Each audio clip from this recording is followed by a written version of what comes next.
আসসালামু আলাইকুম, কেমন আছেন সবাই? চলে আসলাম ছোটোখাটো একটা ব্লগ নিয়ে। ইফতারের পরে ভাবলাম সবাই ইফতারের ব্লগ দিচ্ছে, তো আজকে আমি একটা ইফতারের ব্লগ দিই। এই যে দেখতে পাচ্ছেন আমি বসে বসে মাংস পরিষ্কার করতেছি। মাংসের ভিতরে ময়লা আছে কিনা আছে কিনা রোদের মধ্যে এসে।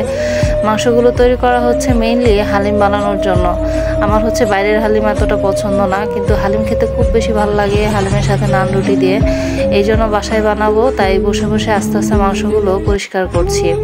এরপরে হচ্ছে বাইরে থেকে অনেক বড় একটা তরমুজ আনা হয়েছে। তরমুজ আমার খুব বেশি পছন্দ, এমনি ঠান্ডা ফ্রিজে রাখা তরমুজটা খুবই ভালো লাগে। এই জন্য তরমুজটা আনার পরে সাথে সাথে আমি কাটতে বসে গেলাম। বসে বসে তরমুজটা কাটলাম।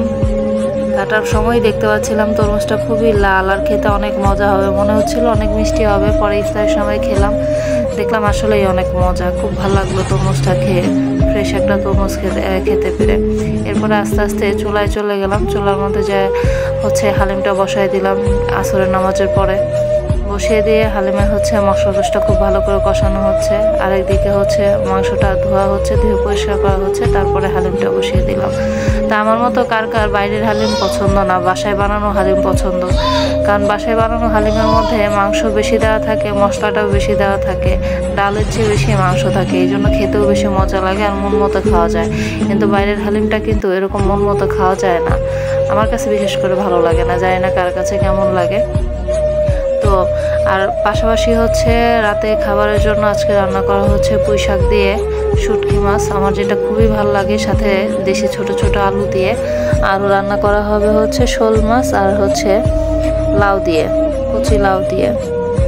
এগুলি হচ্ছে আজকে রাতের খাবার, সেহরির খাবার।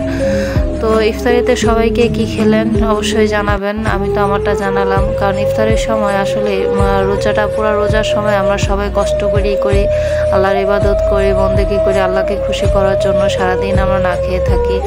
আল্লাহর রহমত যেন আমাদের উপর বর্ষিত হয় সে কারণে। তো এবার রোজা এমনিই আমরা অনেক বেশি আতঙ্কের মধ্যে আছি। মানে প্রথম আতঙ্ক হচ্ছে যে ঈদে আমরা শপিং করতে যাব, রাস্তাঘাটের যে অবস্থা এগুলো দেখেই যেন ভয় লাগে, কিভাবে কি শপিং করতে যাব, কি করব না করব।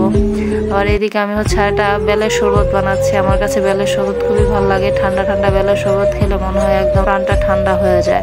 আমার মতো কে কে বেলের শরবত পছন্দ করেন? আমার কাছে এই সুকলের ভুসি সব কিছুর চেয়ে, লেবুর শরবত এসব কিছুর চেয়ে বেলের শরবতটা খুবই ভালো লাগে। আর বেলটা যদি একটু মিষ্টি হয় তাহলে তো আরও বেশি ভালো লাগে, যদি বেশি করে চিনি দিয়ে বানাচ্ছি।